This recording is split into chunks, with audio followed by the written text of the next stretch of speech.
교회부 18면 오늘 구원론에서 성령의 구원 적용 7번째 거룩하게 하심에 대해서 함께 살펴보겠습니다. 먼저 외울 말씀을 한번 다 같이 함께 읽고 시작하겠습니다. 외울 말씀 시작. 그러므로 너희가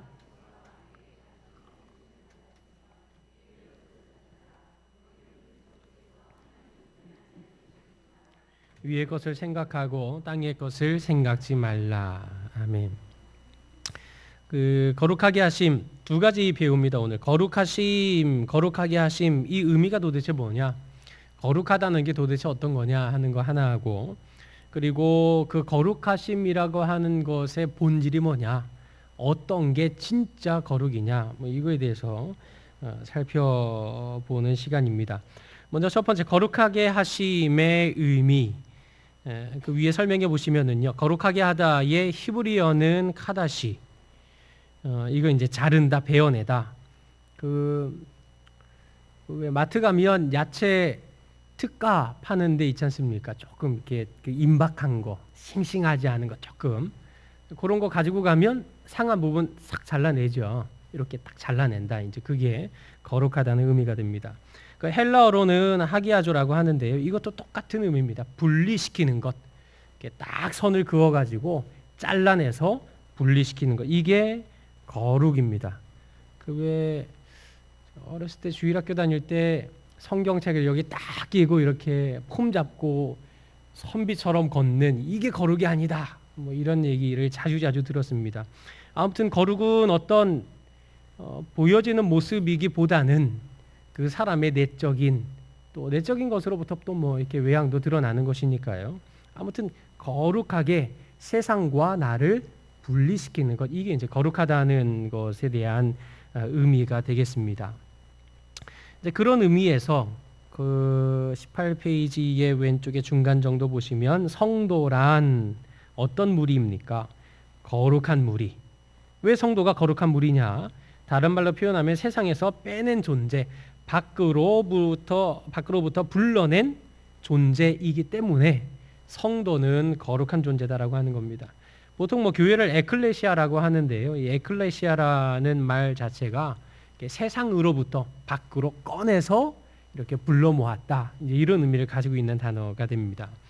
어찌되었건 거룩이라고 하는 의미는 세상과 나의 분리를 말하는 것입니다. 그래서 항상 예수 믿는 사람이라고 하면 철저한 분리관념을 가져야 되고, 하나님의 자녀로서의 신분에 합당치 아니한 것은 단호하게 잘라버리고 담을 쌓아야 된다, 깨끗해야 된다, 이런 말을 씀을 하고 있는 것입니다. 그럼 세상으로부터 깨끗해지려면 할 수 있는 방법이 좋은 게 하나 있습니다. 산 위에 올라가서 이렇게 성을 쫙 쌓고 수도원 만들어 놓으면 됩니다. 수도원은 담이 높습니다. 왜냐하면 세상 안 보고 오직 하늘에 계시는 하나님만 보기 위해서 수도원들은 담을 굉장히 높게 쌓아놓거든요. 근데 여기 성경이 말하는 거룩함이라고 하는 것은 그냥 세상에서 도망가서 은둔하는 거룩이 아니고 세상 속에 들어가서 그 세상 속에서 초연한 자세, 위험 있는 자세를 갖는 것, 이것이 바로 성경적인 거룩의 의미가 되는 것입니다. 18페이지 맨 밑에 왼쪽에 보시면요, 세상과 벗어겨 살아감으로써 울고 고통하며 이래 돼 있는데요. 벗어긴다는 게 무슨 말입니까? 그 찬송이 있죠. 날마다 주와 벗어겨 이렇게 돼 있는데, 언젠가 한번 그 극동방송 이렇게 듣고 갔는데 몇 년 됐습니다. 오늘도 주와 벗어기는 삶을 사시는 성도님들이 애청자들이 되시기를 바랍니다 하고 마지막 끝 멘트를 하더라고요. 찬송가 가사에 있지만 그 벗어긴다는 말은 틈이 벌어진다는 말입니다. 날마다 주와 벗어겨 이렇게 주님께 가지 못하고 세상을 찾아간 나를 회개하는 가사인데, 이걸 잘못 이해를 했었던 것 같습니다. 어찌됐건 세상과 벗어겨 살아간다. 세상과는 자꾸 틈이 벌어져야 되고 성경과 예수님과는 자꾸 간격이 좁혀져야 되는 것. 이것이 바로 거룩한 삶, 거룩의 의미라는 것입니다. 여기 아주 표현이 멋지게 되어 있는데요. 제일 위에 오른쪽에 위에 보시면 내 믿음 내가 지키는 낭떠러지 위에 산비둘기처럼 살아야 되고, 또 가시밭에 백합화와 같은 존재로 고고한 삶을, 더 아름다운 삶을 살아가는 것, 이것이 바로 거룩이 가지고 있는 의미다라는 것을 가르쳐주고 있는 것입니다. 자, 그러면 이런 거룩의 의미, 거룩하게 하심, 이것을 어떻게 할 수 있을까요? 그 진짜 거룩함이 무엇인지 알아야 진짜 거룩할 수 있는 것 아니겠습니까? 그래서 거룩하게 하심의 본질, 첫 번째는 성화는 하나님의 초자연적인 사역으로 출발한다. 다시 말해서 진짜 거룩이라고 하는 것의 출발점, 시작점은 오직 하나님으로부터 시작이 되는 것, 이것이 진짜 성화, 진짜 거룩이라는 말입니다. 거기 데살로니가전서 5장 23절에 평강의 하나님이 친히 너희로 온전히 거룩하게 하신다 했고, 또 뒤에 있는 갈라디아서 2장에 있는 말씀, 내가 그리스도와 함께 십자가에 못 박혔나니 그런즉 이제는 내가 산 것이 아니다, 오직 내 안에 그리스도께서 사신 것이다. 성화라고 하는 것은 우리가 그 중생 받을 때 그 하나님이 우리에게 찾아오셔서 우리 마음에 믿음이라고 하는 생명의 씨앗을 심는 과정이지 않습니까?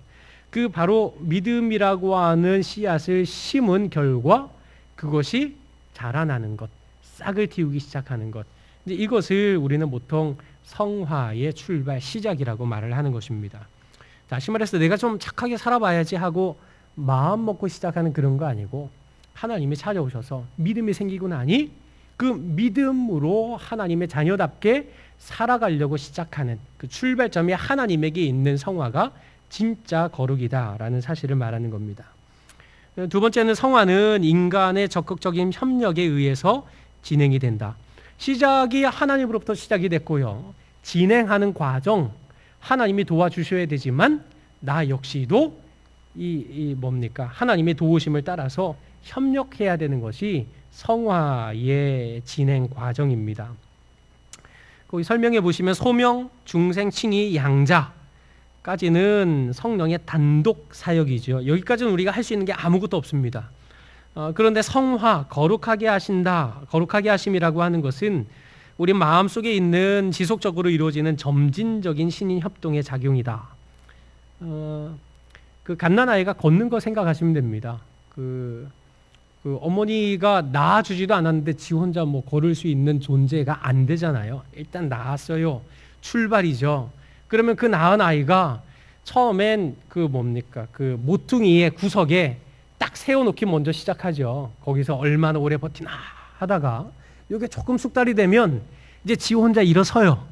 그리고는 기우뚱 하면서 자리 균형 잡으려고 애를 쓰죠. 그리고 손 잡고 한 걸음 일이 하는 거죠. 그렇게 하다가 결국 어찌 됩니까? 자기 혼자 걷는 겁니다.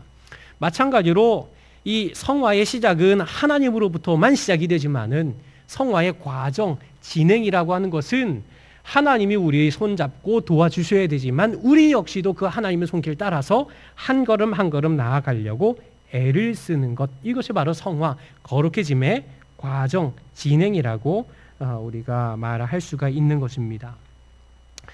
그 밑에 갈라디아서 5장에 있는 말씀이 있는데요, 그 중간 부분을 보시면 육체의 소욕은 뭘 거스립니까? 성령을 거스리고 성령의 소욕은 육체를 거스린다. 우리 마음속에 이 둘이 서로 대적하고 있다. 결국 싸워 이겨서 너희의 원하는 것, 즉 육체의 소욕이 원하는 것을 하지 않아야 된다라는 사실을 말씀을 하고 있죠. 서원하고 결단해서 실천하는 것, 이것이 성화의 과정에 반드시 필요한 것입니다.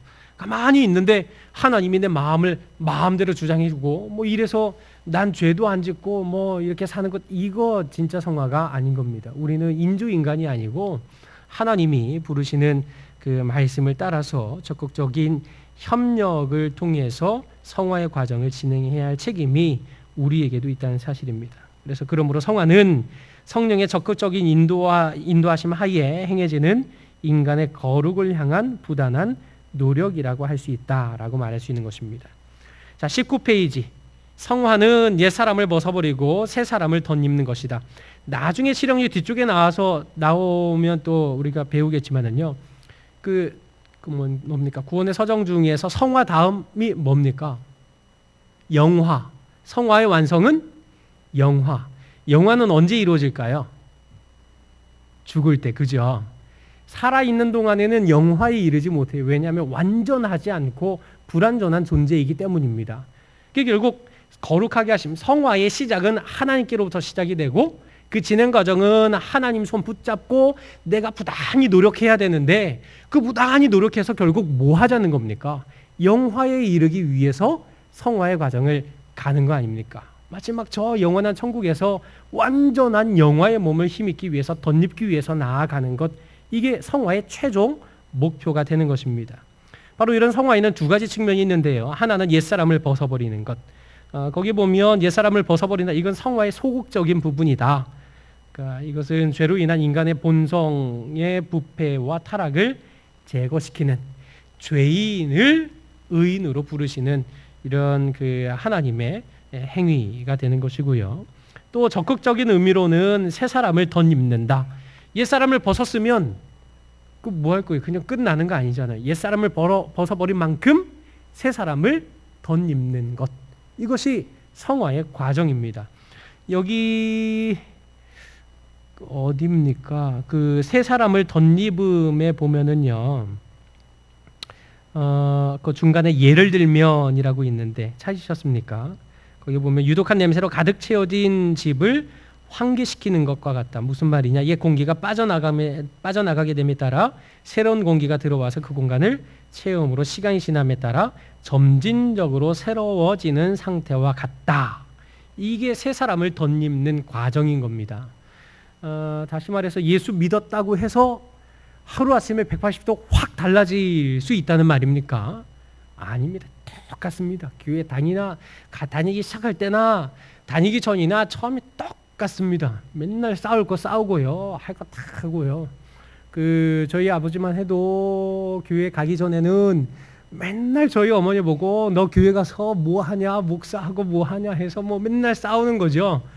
교회 나가신 다음에 이제 싸움 끝나는 줄 알았는데 아니요, 더 싸워요. 그 집사 왜 그러냐? 그 권사는 왜 말이 그러냐?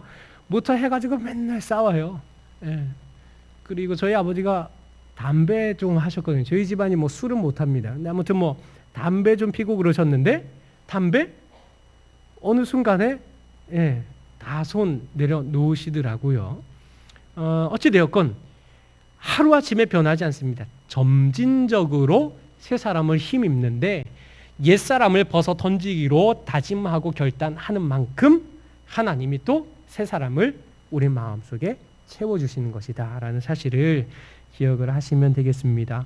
그래서 그 뒤에 있는 말씀들 읽어보시면 됩니다. 맨 밑에 있는 것은 우리가 아까 시작할 때 읽었던 말씀, 위의 것 찾으라, 거룩한 것 찾으라. 거룩한 사람이 거룩한 것 찾아야지 언제까지 세상 것 찾고 있을래 하는 그런 말씀이 되는 것입니다. 자, 내용 연구 한번 보실까요?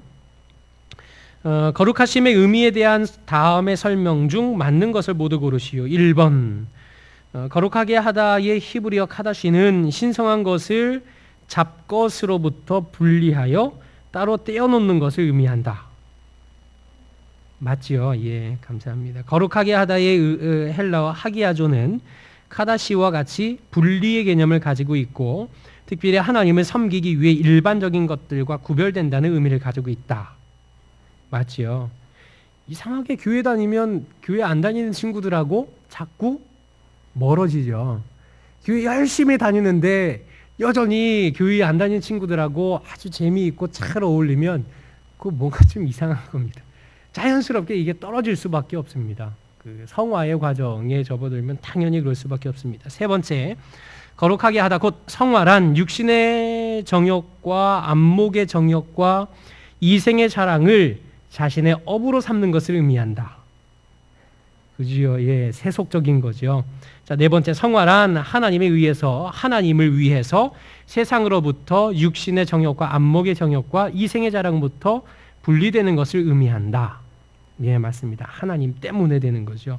다섯 번째, 성도란 거룩한 무리로 세상에서 빼낸 존재이다. 예, 좀 어려운 말로 있어 보이려면 에클레시아 뭐 이렇게 말하면 될 겁니다. 자, 여섯 번째, 성도란 세상에서 분리되어야 하므로 세속을 떠나 살아야 한다. 아니죠. 예, 이것은 수도원 운동, 신비주의 이런 내용이 되는 것입니다. 일곱 번째로, 성경에서의 거룩한 삶이란 세상을 떠나 사는 초연한 위험의 자세를 가리킨다. 이게 함정을 파놨어요. 초연한 위험의 자세는 앞에 설명이 되어 있거든요. 근데 거기 보면 세상을 떠나 사는이 아니고 세상 속에서, 예. 세상을 떠나는 건 수도원 운동, 경건주의, 신비주의 이런 게 되는 거지만 세상 속에서 초연한 위험의 자세를 가리키는 거. 이게 진짜 거룩입니다. 자, 여덟 번째, 거룩이란 세상으로부터 자신을 깨끗이 지키고 그리스도를 닮아가는 성령의 부단한 정화 작업이다. 예, 맞지요.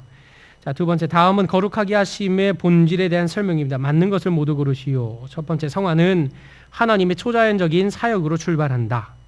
예, 출발 맞지요. 성화는 근본적으로 중생 시기에 하나님께서 심으신 새 생명의 씨앗이 발하여 성장하는 것이다. 예, 맞습니다. 성화는 예수 그리스도와는 아무런 관계없이 일어난다. 예, 아니죠.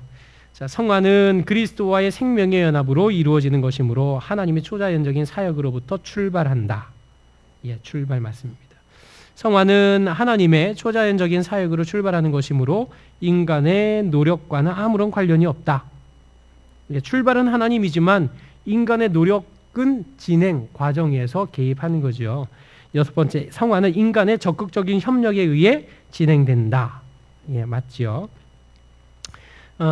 소명부터 중생, 칭의, 양자까지는 성령의 단독 사역에 의해 순간적으로 이루어진 구원 작업인데 반해 성화, 거룩하게 하심은 인간의 내부에서 지속적으로 이루어지는 점진적인 신인 협동의 작업이라 할 수 있다. 맞습니다. 설명이 길면 웬만하면 맞습니다. 자, 여덟 번째, 성화는 옛사람을 벗어버리고 새 사람을 덧입는 것이다. 맞지요. 옛사람을 벗어버린다는 것은 성화의 소극적인 부분으로 죄로 인한 인간 본성의 부패와 타락을 제거시키는 하나님의 행위이다. 맞지요. 새 사람을 덧입는다는 것은 성화의 적극적인 부분으로 영혼의 거룩한 성향이 강화되고 거룩한 실천들이 증대되고 새로운 생애 과정이 창출되고 촉진되는 하나님의 행위이다. 맞습니다. 예, 교회를 위한 기도 세 가지 참고하시고 모이실 때 기도하시면 되겠습니다. 다 같이 기도하겠습니다.